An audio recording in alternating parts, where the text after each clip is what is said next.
उनके हिंदू धर्म में है कि वैष्णव धर्म में? अभी इनकी परिभाषा ही पता नहीं, करना क्या और बोल किस पर है। धन्यवाद मंत्री महोदय। श्री बलवान पूनिया, श्री संयम लोढ़ा, श्री संयम लोढ़ा। माननीय सभापति महोदय, श्री नाथ द्वारा पुष्टि मार्ग शुद्धाद्वैत दर्शन की प्रधान पीठ है और जगत गुरु वल्लभाचार्य ने इसकी स्थापना की थी।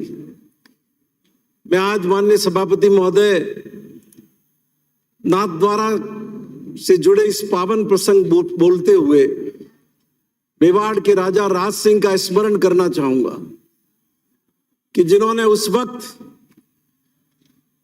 जब ठाकुर जी को बाल स्वरूप में ब्रज से रवाना करके आगरा, पुष्कर, ग्वालियर, किशनगढ़, जोधपुर होते हुए मेवाड़ तक लाया गया और तब राज सिंह जी ने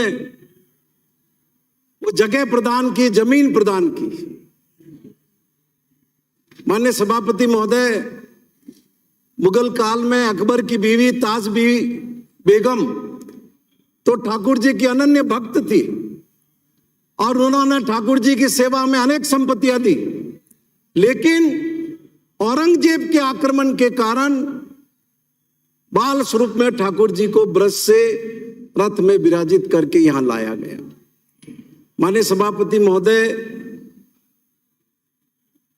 नंद और यशोदा मैया के बाल स्वरूप कृष्ण के रूप की यहां नाथ द्वारा में पूजा होती है और अष्टयामी सेवा प्रणाली का बहुत मामूली।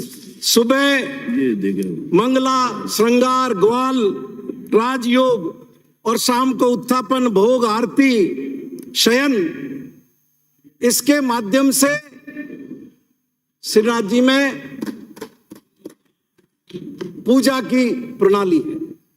माननीय सभापति महोदय, महाप्रभु वल्लभाचार्य जी ने पूरे देश में पुष्टि मार्ग का प्रचार किया, 84 बैठकें की और उन्हीं के प्रयासों के परिणाम स्वरूप राजस्थान, मध्य प्रदेश, उत्तर प्रदेश, महाराष्ट्र, गुजरात, इन सब राज्यों से खास तौर पर श्रद्धालु नाथ द्वारा आते हैं और इस बोर्ड के अंदर भी जो प्रतिनिधित्व दिया गया है उसमें गुजरात, महाराष्ट्र, राजस्थान, इनके 3-3 लोग हैं और अन्य स्थानों के 2 लोगों को इसमें माननीय सभापति महोदय प्रतिनिधित्व दिया गया है जो वैष्णव है। तो 1726 में अश्विन पक्ष की पूर्णिमा को ठाकुर जी वहां से रवाना हुए और फाल्गुन महीने की कृष्ण सप्तमी पर उनको यहां विराजित किया गया और इसी दिवस पर वहां पर सभापति महोदय पाटोत्सव भी मनाया जाता है। और सबसे खास बात यह है कि वहां जो गीत गाए जाते हैं, जो संगीत बजता है, वो भी ऋतु के मुताबिक बजता है और हवेली संगीत, उसे हवेली संगीत कहा जाता है माननीय सभापति महोदय। और इतना ही नहीं, वहां जो भोग लगाया जाता है वो भी सर्दी और गर्मी के हिसाब से अलग अलग भोग माननीय सभापति महोदय लगाया जाता है। और जो वल्लभाचार्य जी की पीढ़ी दर पीढ़ी, ये 20वीं पीढ़ी है अभी, जो वहां तिलकायत के रूप में राकेश जी महाराज विराजमान है और वही इस बोर्ड के माननीय सभापति महोदय अध्यक्ष भी होते हैं। मैं आपके माध्यम से ये निवेदन करना चाहूंगा कि ठाकुर जी की सेवा में तो पूरा देश है और देश क्या, पूरी दुनिया है। विदेशों में भी आपको शहर दर शहर ऐसे लोग मिलेंगे जो कृष्ण की महिमा का गुणगान करते हुए मिले। सुप्रीम कोर्ट का शुक्रिया अदा करना चाहिए हमको कि उन्होंने इस सदन को एक मौका दिया कि इस एक्ट में जो कमी छूट गई थी, जो अमानवीय थी, जो किसी भी दृष्टि से विधि सम्मत, न्याय सम्मत, संविधान सम्मत नहीं थी, उसको हटाने का उसने आदेश दिया। हालांकि उस आदेश की पालना में बहुत आप लेट हो, आपको आदेश के बाद तत्काल उसमें परिवर्तन करना चाहिए था। लेकिन 1959 में आए हुए उस कानून के बाद 63 साल बाद भी, 64 साल बाद भी आप संशोधन लेकर के आए हैं, तो सिर्फ सुप्रीम कोर्ट के उस आदेश के आधार पर लेकर के आए।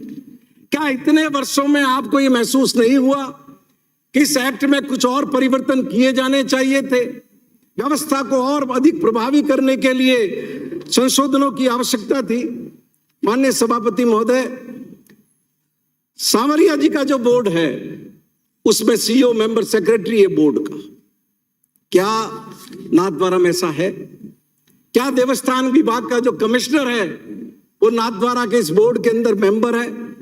क्या आपको इसमें ये व्यवस्था नहीं करनी चाहिए कि वो मुख्य निष्पादन अधिकारी मेंबर सेक्रेटरी रहे या देवस्थान का कमिश्नर भी इस बोर्ड का मेंबर रहे?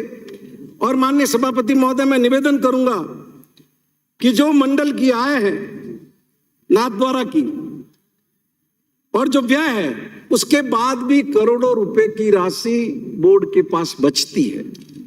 19-20 के अंदर आय हुई 79.36 करोड़ रुपए, खर्चा हुआ 60.21 करोड़ रुपए और बचत हुई 19.15 करोड़ रुपए। 20-21 में आय हुई 55.03 करोड़ रुपए, व्यय हुआ 48.34 करोड़ रुपए और बचत हुई 6 करोड़ 69 लाख रुपए। 21-22 में 92.21 लाख रुपए की आपकी आय हुई और नाथद्वारा बोर्ड ने खर्चा किया 69.42 करोड़ और आपकी बचत हुई 22.79 करोड़। और इतना ही नहीं माननीय सभापति महोदय, मैं आपकी आज्ञा का पालन करते हुए पूरे राजस्थान के देवस्थान विभाग को नहीं लूंगा या पूरे हिंदुस्तान में जो छितरी हुई देवस्थान विभाग की संपत्तियां हैं उस पर नहीं जाऊंगा, लेकिन नाथद्वारा के इस मंदिर मंडल की संपत्तियों में कृषि एवं बंजर भूमि आपकी है 4686 हेक्टेयर, आवासीय आपके मकान है 1632 मकान और कॉमर्शियल प्रॉपर्टी आपकी है 1125 कॉमर्शियल प्रॉपर्टी। माननीय सभापति महोदय, ऑल ओवर इंडिया खाली बॉम्बे के अंदर आपकी 600 संपत्तियां है बॉम्बे के अंदर। माननीय सभापति महोदय, जो लोग श्रीनाथ जी के अनुयायी हैं, पुष्टि मार्ग के अनुयायी हैं, शुद्धाद्वैत दर्शन में यकीन करने वाले लोग हैं और जिनके बेटा और बेटी यदि नहीं है तो वो अपनी सारी संपत्ति ठाकुर जी को समर्पित कर देते हैं। तो इस तरीके से श्रीनाथ जी की संपत्तियां भी पूरे मुल्क में लगातार बढ़ रही है। अब प्रावधान के मुताबिक आप सिर्फ अपनी भूमि 5 साल के लिए लीज पर दे सकते हैं, इससे ज्यादा आपको देने का अधिकार नहीं है। मेवाड़ के राजा राज सिंह जी ने जो आपको भूमि दी, सिर्फ उदयपुर और राजसमंद जिले के अंदर आपकी 10,000 बीघा भूमि है, उसका जनहित में क्या उपयोग है? तो मैं आपके माध्यम से निवेदन करूंगा मंत्री जी से, सरकार से, कि आपको सोचना चाहिए इस पर कि इस भूमि का और बेहतर उपयोग क्या हो सकता है। अब आपके जो किराएदार, कॉमर्शियल प्रॉपर्टी के जो किराएदार है, बंबई में जो आपके किराएदार है, क्या किराया आपका? 100 रुपए, 200 रुपए, लेकिन जो सालों साल मंत्री रह जाते हैं और बाद में जब मंत्री नहीं रह करके उनको सदन में भाषण देने का अवसर मिलता है, जो देवस्थान महकमे में रहे हुए होते हैं, वो भी बाद में यही बात करते हैं, देवस्थान विभाग की इतनी संपत्तियां वहां पर है, इतनी संपत्तियां वहां पर है।